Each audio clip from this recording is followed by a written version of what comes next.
uranshakira icyo wakana se ko n'ufite umushyira mudugu wa burayi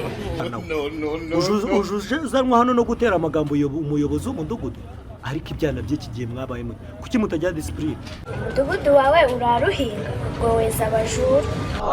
abana b'iki gihe ese wakana we urabwira mudugudu nabi uzi ko atuyoboye kuki musuzugura umva wa mugabo wari wabona umuzungu akora ikirere uzungu se ukora ikirere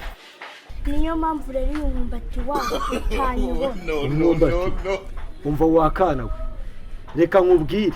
nimba uje hano uzanywe no kunjomba umuntu witonde nagukubitira ahangaha nkahita ngutuna umuntu mujye mugira ikinyabupfura mwabyara aha ubundi se hano nahava neza ndi kumwe n'abantu babi gute